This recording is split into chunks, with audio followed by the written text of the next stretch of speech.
So after Augustin de Iturbide is exiled, right, he leaves the country, he gives up the throne. Now you have the first Mexican Republic, and it's time to write a new constitution. Okay, and this is the Constitution of 1824.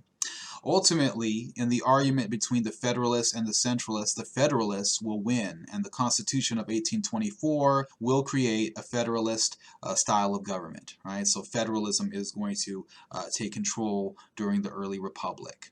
Okay, and so you're going to see the creation under this Constitution of 19 different states in Mexico, as well as 4 territories.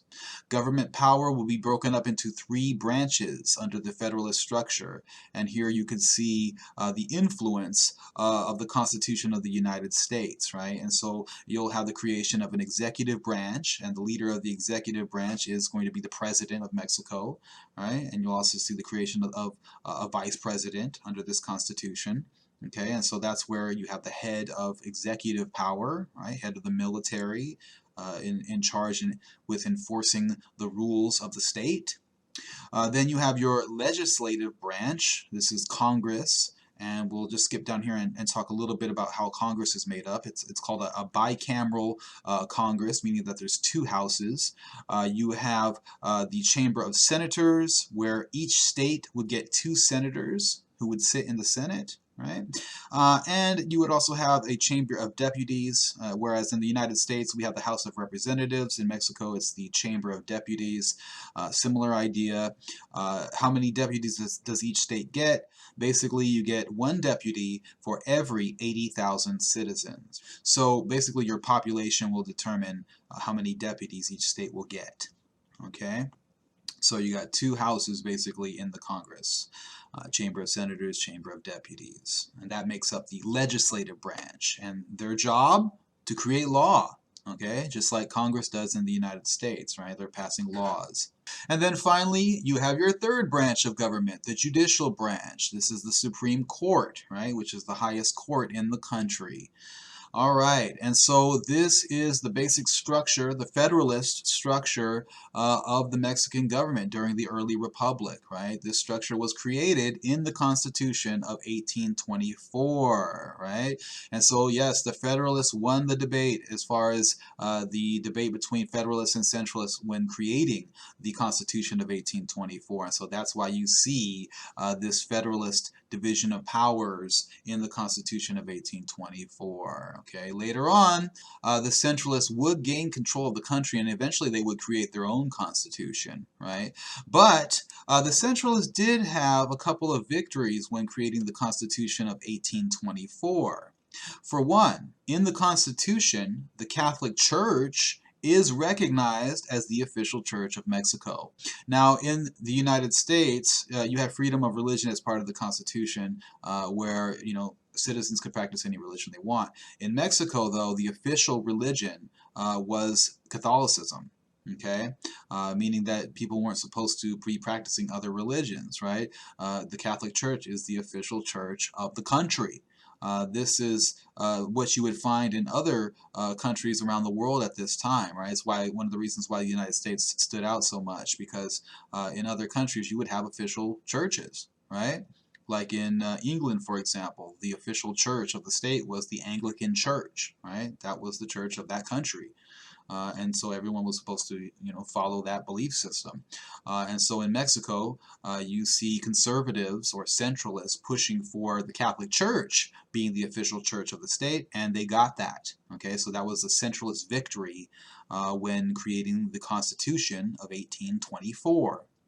Another one of the victories of the centralists was giving the president certain emergency powers, right? So if there was a national emergency, the president would have the powers of a dictator, and he could override Congress, right? Because it's an emergency, he has to take control to maintain stability in the country. Okay, so that's why the president is given these emergency powers, and that is an aspect of centralism, where you have a strong president who has a lot of power, right? But this is pretty much making the president like a dictator during emergencies, right? And so this is a centralist victory in the creation of the Constitution of 1824. And finally, the last victory of the centralists when creating the Constitution was the fueros. The fueros were special courts for the military and for the church or the clergy. Okay, I briefly mentioned these before when we were talking about the independence movement.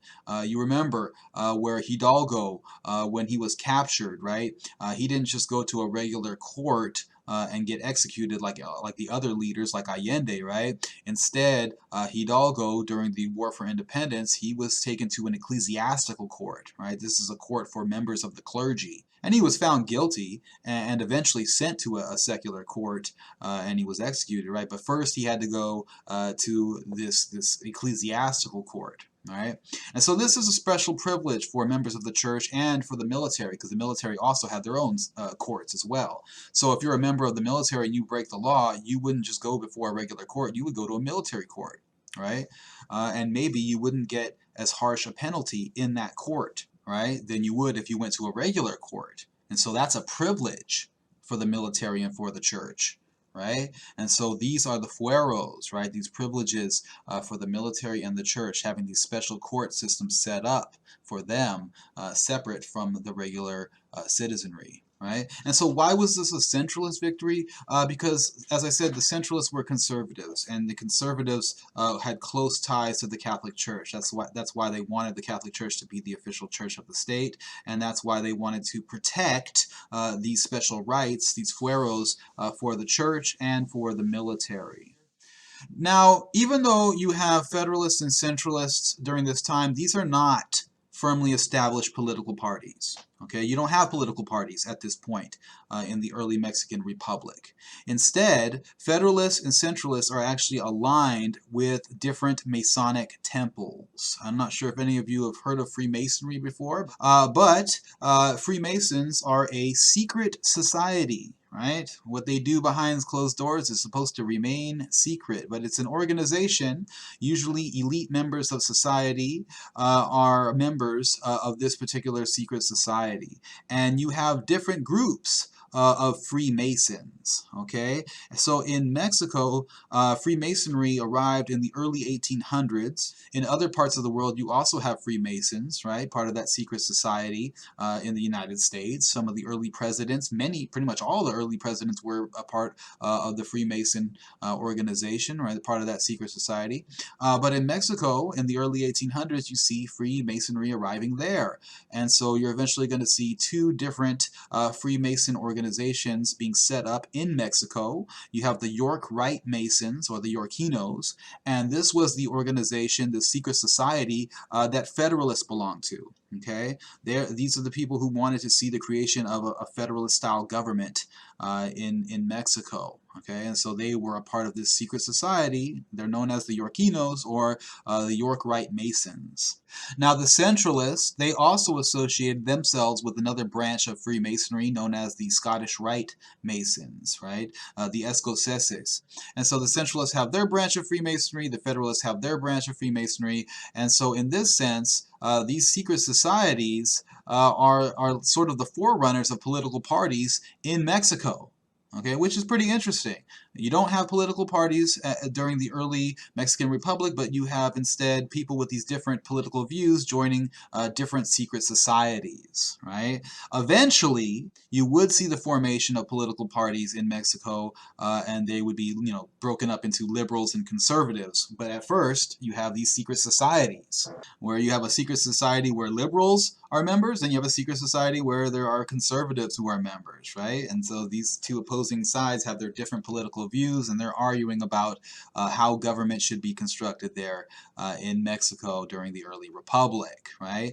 So you have political turmoil, you have different political perspectives. You don't have different political parties yet, but you have different political perspectives during this time, right? So in that sense, Mexico is a little politically unstable, right? And it's going to get even more politically unstable because of these opposing political views of Federalists and Centralists, right?